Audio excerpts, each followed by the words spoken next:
प्यारे तलबा व तालिबात अस्सलामु अलैकुम वरहमतुल्लाहि वबरकातुहू। आज का जो हमारा टॉपिक है वो है सर सैयद अहमद खान।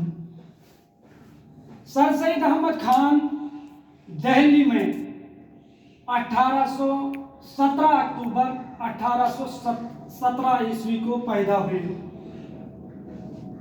उनके बुजुर्ग जो थे वो शाहजहां के दौर में, मुगल बादशाह शाहजहां के दौर में हिंदुस्तान आए और फिर यहाँ पर मुख्तलिफ ओहदों पर फाइज रहे। सर सैयद अहमद खान की तरबियत में उनकी वालिदा का एक अहम रोल है। उन्होंने तालीम अरबी, फारसी और कुरान मजीद की तालीम बड़े बड़े उलमा के पास हासिल की। जब उनके वालिद का इंतकाल हो जाता है तो इसको तलाश माश के सिलसिले में मुलाजमत इख्तियार करनी पड़ी। उन्होंने ईस्ट इंडिया कंपनी में बाइसेत क्लर्क के काम किया। इसके बाद मुख्तलिफ ओहदों पर फाइज रहते हुए आप फिर तरक्की करते करते जज के ओहदे पर भी पहुंचे। 1857 ईस्वी में जब अंग्रेजों ने, जब हिंदुस्तानियों और अंग्रेजों के दरमियान लड़ाई हुई तो उसमें तो हिंदुस्तानियों को बुरी तरह से इन्हें शिकस्त मिली, तो जिसकी वजह से उन्होंने मुसलमानों पर खूब जुल्म ढाए। तो अंग्रेजों के दिलों से मुसलमानों की दुश्मनी दूर करने के लिए सर सैयद अहमद खान ने बहुत कोशिशें की।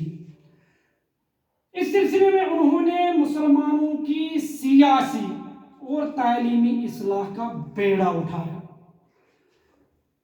और उन्होंने साइंटिफिक सोसाइटी कायम की, जिसमें उन्होंने मुख्तलिफ अंग्रेजी किताबों का तर्जुमा फिर उर्दू जबान में करवाया ताकि अंग्रेजों की जो वहां पर इल्मी रोशनी है उससे उर्दू दा तबका, उर्दू पढ़ने वाले इस्तिफादा कर सके।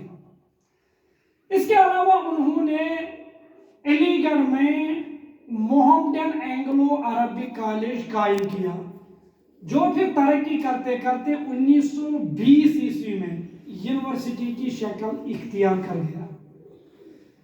इसके अलावा उन्होंने एक रिसाला, एक मैगजीन तहजीबुल इखलाक के नाम से जारी किया, जिसमें उन्होंने बहुत से मज़ामीन लिखे और न सिर्फ खुद बल्कि लिखने वालों की एक पूरी जमात तैयार की।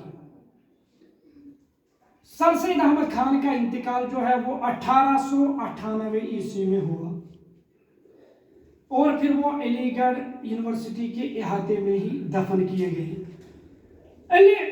सर सैयद अहमद खान मुफक्किर, मुसल्ह होने के साथ साथ एक साहिबी तर्ज अदीब भी थी।